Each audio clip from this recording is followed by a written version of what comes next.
அனைவருக்கும் வணக்கம். நான் பிரபாகர் ஜோதிடர். ஓம் சிவாய நமக. சிவசக்தி திருச்சிற்றம்பலம். இன்று பிறந்த நாள் காணும் அனைவருக்கும் மனமார்ந்த வாழ்த்துக்கள். அதேபோல் இறைவனுடைய அருள் பரிபூர்ணமாக கிடைக்கட்டும். இப்போ நான் என்ன சொல்ல போகிறேன்னா, இந்த உசாத் காலம் என்ற ஒரு காலம் இருக்குது. அது எத்தனை பேருக்கு தெரியும் சொல்லி தெரியாது. அந்த காலகட்டத்தை நாம் பயன்படுத்தினால் வாழ்க்கையில் நம்மளுக்கு தீராத வியாதிகளும் தீரக்கூடிய வாய்ப்பும் நம்ம வளர்ச்சியும் ஏற்படும். கருத்தில் கொடுங்க. இப்போ இந்த உசாத் என்னும் காலம் பார்த்தீங்கன்னா, உஸ் என்னும் பெண் தேவதையை பற்றி ரிக்வேதத்தில் சொல்லப்பட்டுள்ளது. அவளே விடியகால நேரத்துக்கு உரியவள். அவள் தோன்றிய பின்பே சூரியன் உதயமாகிறார். இக்காரணத்தினால்தான் விடியகால நேரம் உசாத் காலம் எனப்படுகிறது.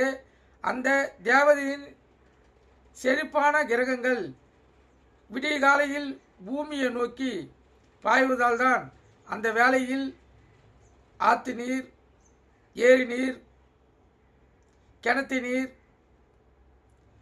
அதாவது நீரில் மூழ்கி நீராடவங்களுக்கு தெளிவாக தெரியும். அதாவது அந்த வேளையில் வெதுவெதுப்பாக அந்த நீர்கள் இருக்கும். கருத்தில் கொள்ளுங்க. நீங்கள் மழை காலத்தில் இறங்கி நீராடினாலும் அந்த நீர் வெதுவெதுப்பாக தான் இருக்கும்.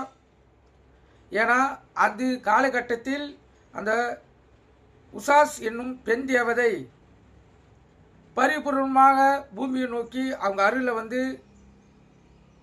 அனுப்பின்னு இருப்பாங்க. கருத்தில் கொள்ளுங்க.